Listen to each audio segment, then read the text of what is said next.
अस्सलाम वालेकुम। खैरियत से भाई? आपने नमाज़ पढ़ी? नमाज इस्लाम की एक अहम तरीन इबादत है। तो नमाज को नमाज के अंदाज में पढ़ना चाहिए। आपने तो ऐसे नमाज़ पढ़ी जैसे आप बहुत जल्दी में हो।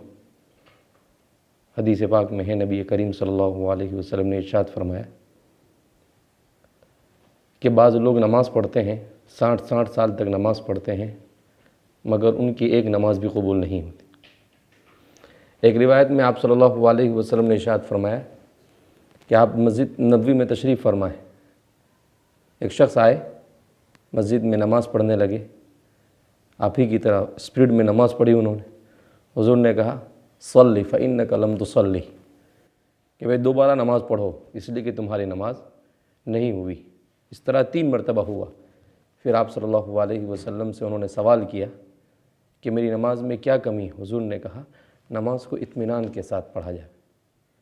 दूसरी एक रिवायत में आप सल्लल्लाहु अलैहि वसल्लम ने इरशाद फरमाया सल्लू कमा रअयतुमूनी उसल्ली, कि नमाज को ऐसा ही पढ़ो जैसा तुम मुझे नमाज़ पढ़ते हुए देखते हो। तो आइए हम मालूम करते हैं कि नमाज का सही और सुन्नत तरीक़ा क्या है। देखो भाई, सबसे पहले जब नमाज शुरू की जाए तो नमाज़ शुरू करने से पहले नमाज की नीयत की जाए कि भाई आप कौन सी नमाज़ पढ़ रहे हैं। आमतौर पर क्या होता है कि हम लोग नमाज के लिए आते हैं, वज़ू करते हैं और नमाज शुरू कर देते हैं, लेकिन आपने नीयत नहीं की कि कौन सी नमाज है। तो सबसे पहले तो नीयत करे आदमी कि मैं ज़ोहर की नमाज़ पढ़ रहा हूँ, मैं सुन्नत पढ़ रहा हूँ, मैं फ़र्ज़ नमाज़ पढ़ रहा हूँ, इसलिए कि नीयत फ़र्ज़ है। अगर नीयत नहीं की गई तो नमाज अदा नहीं होगी। नीयत के लिए ज़बान से बोलना ज़रूरी नहीं है, मगर दिल में कम से कम आदमी के नीयत होना ज़रूरी है कि वो कौन सी नमाज़ अदा कर रहा है। तो सबसे पहले नमाज शुरू करने से पहले उसकी नीयत होनी चाहिए कि आप कौन सी नमाज़ अदा कर रहे हैं, फ़र्ज़ नमाज़ पढ़ रहे हैं, सुन्नत नमाज़ पढ़ रहे हैं, और फिर उसके बाद आप नमाज़ पढ़ें। इन्नमल आमालु बिन्नियात, आमाल का दारोमदार नीयत पर है। जब नीयत ही नहीं होगी तो आपकी नमाज़ कहाँ होने वाली है। लिहाजा सबसे पहले कोशिश करें कि क्या करें, आप नीयत करें। तो हमने नीयत की, असर की नमाज़ का वक्त है, तो असर की नमाज़ की नीयत की कि मैं आज की असर की नमाज़ अदा कर रहा हूँ। तो ज़बान से बोलना ज़रूरी नहीं, लेकिन दिल में इंसान के ये इरादा और नीयत होना ज़रूरी है कि मैं आज की असर की नमाज़ अदा कर रहा हूँ। उसके बाद नमाज शुरू करेंगे तो सबसे पहला मसला ये आता है कि नमाज कैसे शुरू की जाए। तो नमाज के लिए तकबीर तहरीमा होती है, यानी अल्लाहु अकबर। ये जो अल्लाहु अकबर है इसको तकबीर तहरीमा कहते हैं, जिस तकबीर के ज़रिए से नमाज को शुरू किया जाता है। तकबीर तहरीमा से हम नमाज को शुरू कर रहे हैं तो हम अपने हाथों को कानों तक ले जाएंगे, लगाएंगे नहीं, यहाँ तक हमें ले जाना है। और एक ख्याल रहे कि जब हम अपने हाथों को कानों तक ले जाएं तो उसको ऐसा ना करें, बल्कि अहादीस मुबारका में आया है कि अपने हाथों की हथेली को क़िबले की तरफ रखें। तो इस तरीके से अब न ऊपर ले जाना है न नीचे ले जाना है। बाज़ लोग क्या करते हैं, इस तरीके से नमाज़ पढ़ते हैं, बाज़ इस तरह से। तो हदीस मुबारक में है कि अपने हाथ को उसके आदत के मुताबिक छोड़ दें, यानी जैसा है वैसा ही, न उसको मिलाने की कोशिश करें और न उसको फैलाने की कोशिश करें, बल्कि अपने हाथों की उंगलियों को इस तरीके से उसकी हालत पर, उसकी तबई हालत पर छोड़ देवें और इस तरह से उसको उठाएं, इस तरह से। अब जब आप नमाज को शुरू कर रहे हैं तो आप अपनी निगाह को सजदे की जगह पर रखें। आमतौर पर होता क्या है कि आदमी नमाज शुरू करता है, कभी इधर देखा, कभी उधर देखा, कभी इधर देखा। अहादीस मुबारका में है कि आदमी जब नमाज में अपनी नज़रों को इधर उधर करता है तो अबू दाऊद की रिवायत है अल्लाह ऐसी नमाज को उसके मुंह पर दे मारता है। बाज़ रिवायत में है कि जब बंदा नमाज पढ़ते हुए अपनी तवज्जो को हटाता है तो अल्लाह भी उससे अपनी तवज्जो को हटा देता है। तो नमाज में अपनी निगाह को सजदे की जगह पर रखना चाहिए। दारक़ुतनी की, मुस्नद अहमद की, अबू दाऊद की बहुत सारी रिवायतों से, अहादीस मुबारका से साबित है कि अपनी निगाह कहाँ पर होनी चाहिए। सजदा, जहाँ पर आप सजदा करते वक्त आपका सर होगा वहीं पर आपकी निगाह होनी चाहिए। जब आप क़याम में, जब नमाज के लिए आप खड़े हों तो अपनी निगाह को वहाँ रखें। अपने पाँव को भी उसकी तभी हालत पर छोड़ दें, न उसको मिलाने की कोशिश करें और न उसको फैलाने की कोशिश करें, उसको उसकी तबई हालत पर छोड़ दें। इस्लाम में तकल्लुफ़ नहीं है, ये सब तकल्लुफ़ात हमने डाल दिए हैं कि हम कोई कभी बिल्कुल मिला रहे हैं, कभी बिल्कुल ये कर रहे हैं, तो उसको तभी हालत पर उसको छोड़ दिया जाए। तो आप खड़े हो गए, बस ये कोशिश करें कि आपके पाँव की उंगलियां किधर हो, क़िबले की तरफ। आपके पाँव की उंगलियां क़िबले की तरफ होनी चाहिए और इस तरीके से आप नमाज को शुरू करेंगे।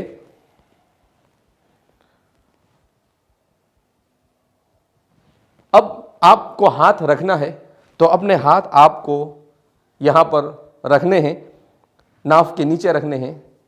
उसके लिए तरीका ये बतलाया है, अहादीस मुबारका से साबित है कि अपनी इन दोनों उंगलियों से यहाँ पर हल्का बनावे, ये हथेली के हिस्से को यहाँ रखे इस तरीके से और ये इस तरीके से इसको पकड़ देवे, इसको उसकी हालत पर इन उंगलियों को छोड़ देवे, इन उंगलियों को यहाँ पर आप लगाए और फिर उसके बाद आप इस तरीके से नमाज के लिए अपनी निगाहों को सजदे की जगह पर रख कर अपनी नमाज को आप शुरू करें।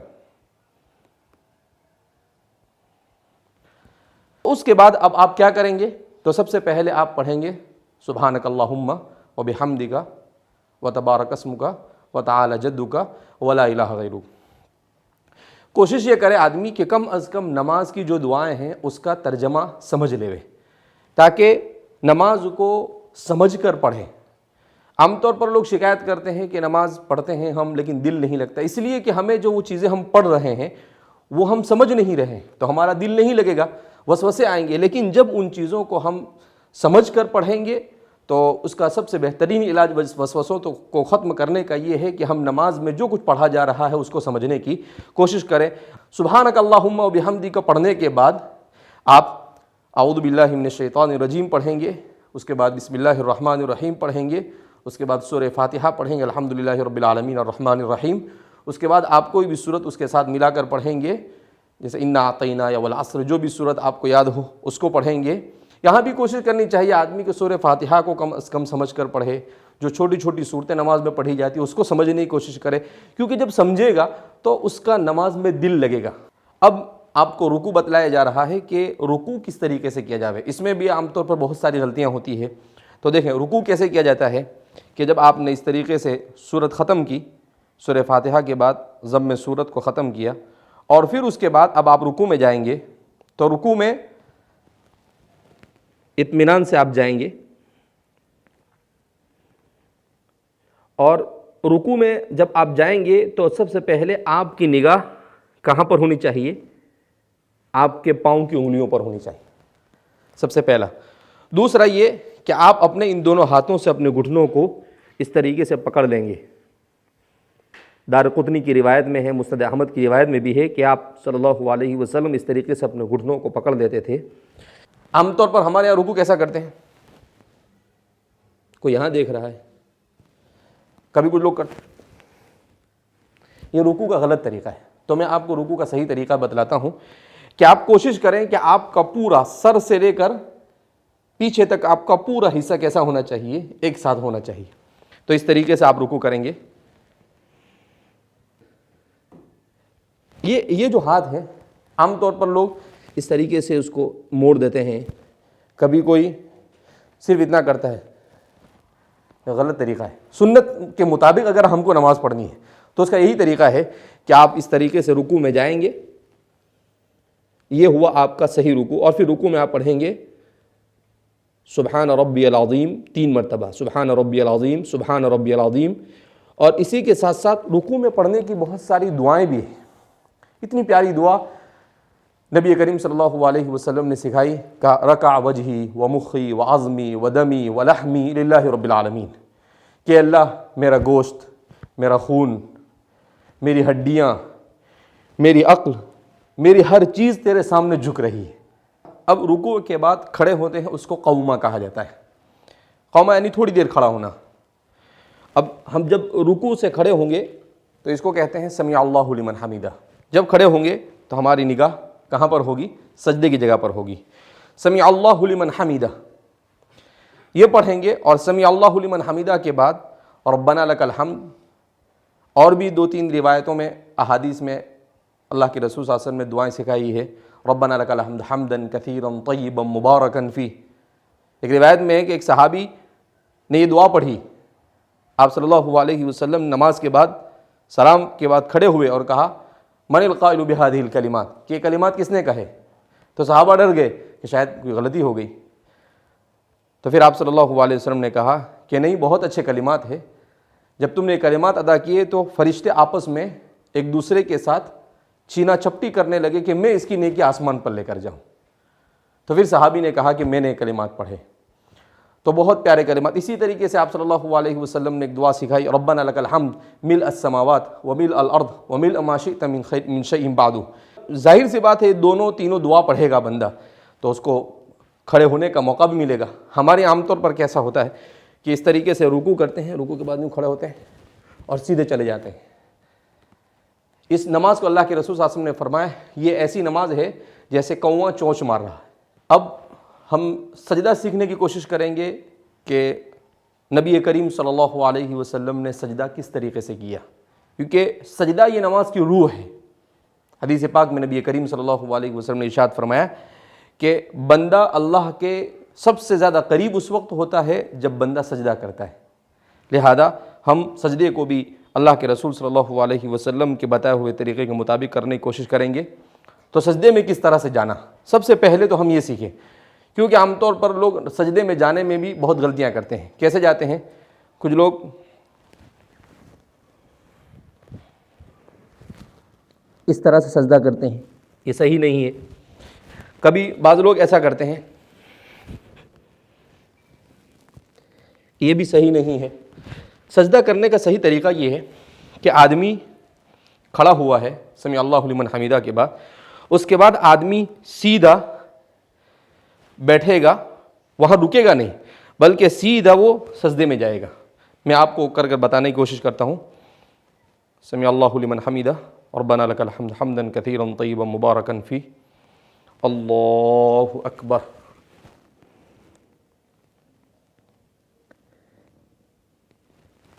तो ये है कि आप सजदे में कैसे जाएंगे। अब जब आप सजदे में गए तो सजदे में जब आप जाएंगे तो जाहिर सी बात है कि सबसे पहले आपके हाथ आप रखेंगे, और हाथ रखने के बाद अपनी हथेली को रखेंगे और वो होगी आपके नाक के बिल्कुल मुहाज़ात में, उसके सीध में रखेंगे इस तरीके से। और फिर उसके बाद सजदे में कहाँ देखना, अहादीस मुबारका में है कि सजदे में आदमी अपने नाक पर नज़र रखे। लिहाजा इस बिना पर सजदे में कि आप अपने हाथ को ऐसा रखेंगे, उसके बाद उसके बीच में आप अपने नाक और अपनी पेशानी को ज़मीन पर टेक देंगे, और फिर उसके बाद आप कहेंगे सुबहान रब्बियल आला, सुबहान रब्बियल आला। इसी के साथ साथ सजदे में नबी करीम सल्लल्लाहु अलैहि वसल्लम से बहुत सारी दुआएं मनक़ूल हैं, उन दुआओं का भी एहतिमाम होना चाहिए। जैसे हदीस में आता है, सजद वजही लिल्लज़ी खलक़हु व शक़्क़ समअहु व बसरहु फ़तबारकल्लाहु अहसनुल ख़ालिक़ीन। इसी तरीके से हदीस में आता है, सुब्बुहुन क़ुद्दूसुन रब्बुना व रब्बुल मलाइकति वर्रूह। ये दुआ भी अल्लाह के रसूल से मरवी है। इसी तरीके से हदीस में मरवी है कि आप सल्लल्लाहु अलैहि वसल्लम सजदे में ये भी दुआ पढ़ा करते थे, अल्लाहुम्मा ग़फ़िर ली ज़ंबी कुल्लह दिक्कहु व जिल्लह कबीरहु व सग़ीरह अलानियतहु व सिर्रह। इसी तरीके से सजदे में एक चीज़ जो हमारे पाँव की कैफियत क्या, इसे जानने की भी बहुत ज़्यादा सख्त ज़रूरत है। दोनों पाँव के सजदे में उठने से नमाज फासिद हो जाती है, नमाज सही नहीं होती। जैसे बाज़ लोग इस तरीके से सजदा करते हैं, बाज़ मरतबा हमने देखा बाज़ लोगों को इस तरीके से करते हैं, खेलते हैं पाँव से। तो ये बेतवज्जुही के साथ नमाज पढ़ने का। नमाज में सजदे में आपके पाँव की कैफियत कैसी होनी चाहिए? आता है कि आपके पाँव थोड़ा सा वज़न देकर आप उसको ऐसा करें कि उसका रुख क़िबले की तरफ हो उंगलियों का, और आपके पाँव ज़मीन पर टिके हुए हो। मैं आपको कर दिखाता हूँ। और ये शुरू से लेकर आखिर तक होना चाहिए। जब तक कि आप दूसरे सजदे में भी उठेंगे तो आपको उठाने की ज़रूरत नहीं। लेकिन आमतौर पर क्या होता है, ये या तो आदमी इस तरीके से करता है, या फिर आदमी कुछ नहीं तो जब आदमी सजदे से उठता है तो उस वक्त उठा लेता है। सही ये है कि आपको पाँव को ज़मीन से उठाने की ज़रूरत नहीं है। इसी तरीके से अपने आप दोनों पाँव को, उंगलियों को क़िबले की तरफ रुख देने की कोशिश करें। ये हो गया सजदा। सजदा अदा हो गया। उसके बाद अब हमको दो सजदों के दरमियान बैठना है। तो दो सजदों के दरमियान जब बैठेंगे तो बैठते वक्त सबसे पहले हमारे हाथ कहाँ हो। अहादीस की रोशनी में हमारे दोनों हाथ तबई हालत पर हमारी दोनों रानों पर होने चाहिए। इसको न मिलाने की ज़रूरत है, न इसे कुशादा करने की ज़रूरत है। उसकी तबई हालत पर उसे छोड़ देवें।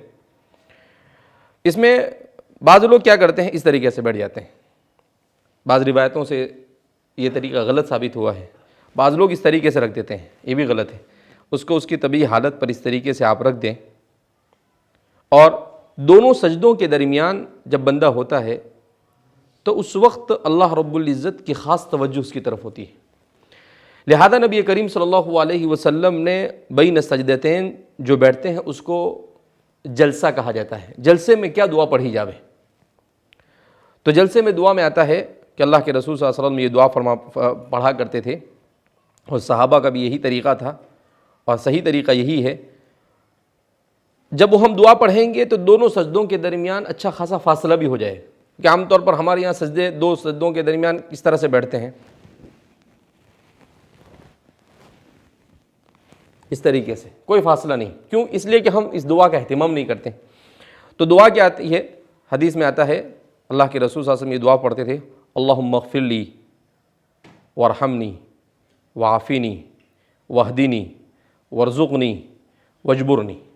इतनी प्यारी दुआ है, इंसान को दुनिया आखिरत मिल गई उसमें।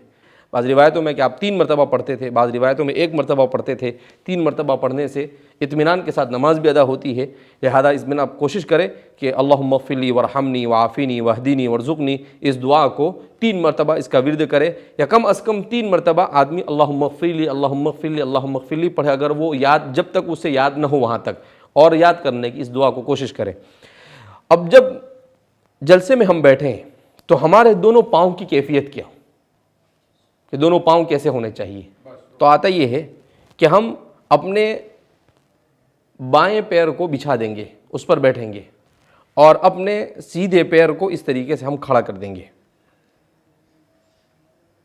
ये है कायदा और जलसे में बैठने का मसनून तरीक़ा, जिसको इमाम दारक़ुतनी और मुस्नद अहमद और इमाम अबू दाऊद वग़ैरह ने, इमाम नसई वग़ैरह ने अपनी किताबों के अंदर में नक़ल किया है। ये जलसे का तरीक़ा, हाथ कहाँ होने चाहिए, पाँव कैसे होने चाहिए, हमारी निगाहें कहाँ हो, तो कहा कि हमारी निगाहें हमारी गोद में होनी चाहिए, बाज़ रिवायतों में उंगली पर होनी चाहिए। तो इसमें सजदे से खड़े होने का मसनून तरीक़ा यही है, सजदे से या बैठे हुए खड़े होने का, कि आप नॉन स्टॉप इस तरीके से आप खड़े हो जाएंगे, कहीं पर आप रुकेंगे नहीं। इस तरीके से सजदे से खड़ा हुआ जाता है।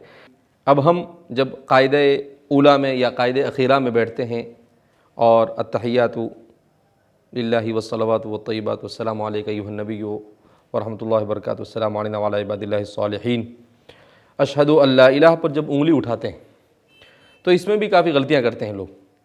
इसका भी सही तरीक़ा ये है जो अहादीस मुबारका में वारिद हुआ, इमाम नसई वग़ैरह ने जो रिवायतें नक़ल की है उसमें है कि आप सल्लल्लाहु अलैहि वसल्लम का तरीक़ा ये था कि इस तरीके से हल्का बना देते थे, और आप तहिया जब तक पढ़ेंगे आपका हाथ ऐसे ही रहेगा जैसा कि आपको बताया गया, ना आपको नीचे रखना है ना ऊपर करना है, यहाँ पर अपने हाथ को रखना है, उसकी हालत पर छोड़ना है।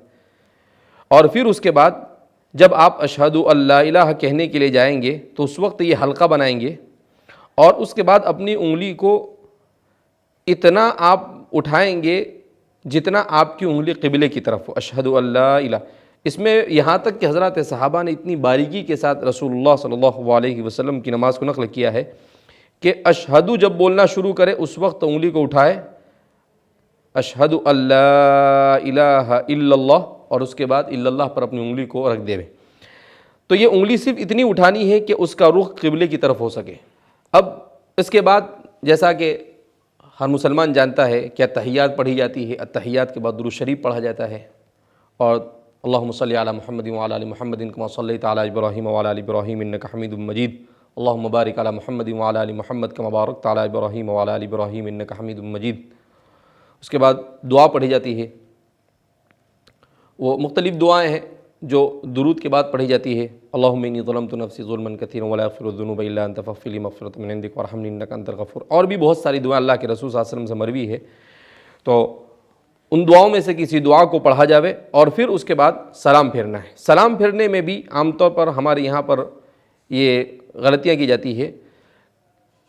जो सही तरीक़ा है वो ये है कि आदमी जब सलाम फेरने लगे तो अपनी गर्दन को कब शुरू करे घुमाना, कहाँ तक ले जाए और कहाँ देखे। अस्सलामु अलैकुम व रहमतुल्लाह, और अपनी निगाहें कंधे पर हो। बाज़ लोग यूँ करते हैं और बाज़ लोग बहुत मुख्तसर। तो न बहुत ज़्यादा घुमाना है न बहुत कम घुमाना है, बल्कि आप अस्सलामु अलैकुम व रहमतुल्लाह, अस्सलामु अलैकुम व रहमतुल्लाह, अस्सलामु अलैकुम व रहमतुल्लाह, अलैकुम व रहमतुल्लाह। इसका मतलब ये होता है कि सलामती हो। अगर आप अकेले नमाज़ पढ़ रहे हो तो फरिश्तों पर, अगर आप जमात के साथ नमाज़ पढ़ रहे हो तो इस सूरत में आपकी इस तरफ जितने लोग हैं उन पर, जो फरिश्ते हैं उन पर, अगर आपके इमाम उस तरफ है उन पर, उन सब पर सलामती हो। नमाज में सलाम फेर दिया, आपकी नमाज तो पूरी हो गई, मगर उसके बाद नबी करीम सल्लल्लाहु अलैहि वसल्लम ने बहुत सारी तस्बीहात और बहुत सारे अज़कार का हुक्म दिया है कि नमाज ख़त्म कर दें। आप नमाज ख़त्म करने के बाद आप क्या करेंगे? तो कहा कि भाई नमाज ख़त्म करने के बाद आप 33 मरतबा सुबहान रब्बियल आला, 33 मरतबा सुबहान अल्लाह, 33 मरतबा अल्हम्दुलिल्लाह, 33 मरतबा अल्लाहु अकबर और 1 मरतबा ला इलाहा इल्लल्लाहु वहदहु ला शरीका लहु लहुल मुल्कु व लहुल हम्द, ये पढ़ेंगे। और इस तरह से ये 100 मरतबा हो जाएगा। और फिर उसके बाद आप सल्लल्लाहु अलैहि वसल्लम से मरवी है कि आप सल्लल्लाहु अलैहि वसल्लम आम तौर पर नमाज के बाद दुआ पढ़ा करते थे, अल्लाहुम्मा अन्कस सलाम व मिनकस सलाम तबारकत रब्बना व तआलैत या ज़ल जलाल वल इकराम। तो इस दुआ को भी पढ़ने की कोशिश करें। उसके अलावा भी आप सल्लल्लाहु अलैहि वसल्लम से नमाज के अज़कार है। रिवायतों में आता है कि सुबह में जो नमाज, फ़जर की नमाज के बाद चारों कुल पढ़ी जावे, कुल हुवल्लाहु अहद, कुल अऊज़ु बिरब्बिल फलक, कुल अऊज़ु बिरब्बिन नास, 3-3 मरतबा पढ़ी जावे। अगर बंदा पढ़ लेता है तो पूरा दिन अल्लाह उसके हर तरह के शुरूर व फितन, आफत, बलाओं से अल्लाह उसकी हिफाजत फरमाता है। एक रिवायत में आता है कि हर नमाज के बाद बंदा अगर आयतुल कुर्सी का अहतमाम करता है, अल्लाहु ला इलाहा इल्ला हुवल हय्युल क़य्यूम ला तख़ुज़ुहु सिनतुम वला नौम, तो उस आदमी को मौत के बाद जन्नत में जाने से और कोई चीज़ नहीं रोकेगी। तो इस तरीके से ईमान पर ख़ात्मा होने के बारे में अल्लाह के रसूल सल्लल्लाहु अलैहि वसल्लम ने बतलाया है। तो आयतुल कुर्सी के पढ़ने का अहतमाम होना चाहिए। इसी तरीके से अल्लाह के रसूल सल्लल्लाहु अलैहि वसल्लम से मरवी है कि आदमी जब मगरिब की नमाज से फ़ारिग हो तो अल्लाहुम्मा अजिरनी मिनन नार या मुजीरु, अल्लाहुम्मा अजिरनी मिनन नार या मुजीरु 7 मरतबा पढ़े। इससे अल्लाह रब्बुल इज़्ज़त उसको जहन्नम की आग से खलासी का परवाना देता है। तो इस तरीके से जो अज़कार अहादीस से मुबारका में मरवी है, उन अज़कार को भी हम लोग समझ कर, याद कर कर उनको भी पढ़ने की कोशिश करें। आज हम पर जो आफत, बलाएँ और मुसीबतें आ रही है, उसका सबसे बुनियादी सबब ये है कि हम न नमाज सही तरीके से अदा करते हैं, न हम अपने आप को अदइया मासूरा और मसनून दुआओं का अपने आप को आदी बनाते हैं, और न हम अज़कार का अपने आप को आदी बनाते हैं। तो इसी वजह से हम सब मुसीबतों में मुब्तला हो रहे हैं। मैं समझता हूँ कि अगर हम नमाज को सही तरीके से अदा करें और अज़कार का अहतमाम करें तो अल्लाह रब्बुल इज़्ज़त हमारी बहुत सारी मुसीबतों को दूर कर देगा। यहाँ पर आखिर में एक बात आप ये भी जानते चलें कि जब हम दुआ करते हैं, जब भी दुआ करें, चाहे नमाज के बाद दुआ करें, इसलिए कि नमाज के बाद जो दुआ की जाती है वो दुआ कबूल होती है। तो जब दुआ की जावे तो दुआ में भी हाथ उठाने का तरीक़ा भी अहादीस मुबारका से साबित है कि दुआ में कैसे हाथ उठाया जाए, अपनी निगाहों को कहाँ रखा जाए। तो हदीस में आता है कि दुआ में अपने दोनों हाथों को फासले के साथ आदमी रखे, सीने के पास इस तरीके से रखे, उंगलियों को क़िबले की तरफ रखे और इस तरीके से अल्लाह से दुआ मांगे, अल्लाहुम्मा अन्कस्सलाम व मिन्कस्सलाम तबारकत रब्बना व तआलैत या ज़ल जलाली वल इकराम समिअना व अताना गुफ़रानक रब्बना व इलैकल मसीर। हमारे यहाँ क्या होता है, आमतौर पर लोग ऐसे दुआ करते हैं, अल्लाहुम्मा अन्कस्सलाम व मिन्कस्सलाम, बाद मरतबा लोग अल्लाहुम्मा अन्कस्सलाम। सही तरीक़ा ये है कि न उसको बहुत मिलाया जावे, न बहुत उसको फैलाया जावे, थोड़ा सा तबई तरीके पर उसको थोड़ा सा फैला कर आदमी अल्लाहुम्मा अन्कस्सलाम व मिन्कस्सलाम अपने हाथों पर निगाहों को रखे। इसलिए कि हदीस में आता है इन्नल्लाह ला यक़बलु दुआ अन क़ल्बिन गाफ़िलिन लाहिन, कि जब बंदा दुआ करता है गफलत के साथ, लापरवाही के साथ, तो अल्लाह ऐसी दुआ को कबूल नहीं करता है। तो लिहाजा जब दुआ की जावे तो तवज्जो के साथ दुआ की जावे, इस यकीन के साथ कि अल्लाह रब्बुल इज़्ज़त दुआ को कबूल करेगा और अल्लाह रब्बुल इज़्ज़त मेरी तमाम बलाओं और मुसीबतों को दूर कर। अद्दुआ सिलाहुल मुमिन, दुआ मोमिन का हथियार है। अल्लाह रब्बुल इज़्ज़त हमें दुआओं का अहतमाम की, नमाज़ को सुन्नत तरीक़े पर पढ़ने की तौफ़ीक मरहमत फ़रमाए। तो आप कोशिश करेंगे ऐसे ही नमाज़ पढ़ेंगे तो इंशाअल्लाह आज से आपकी नमाज़ सुन्नत के मुताबिक होगी इंशाअल्लाह। अल्लाह आपको, मुझे, हम सबको तौफ़ीक मरहमत फ़रमाए। अस्सलामु अलैकुम।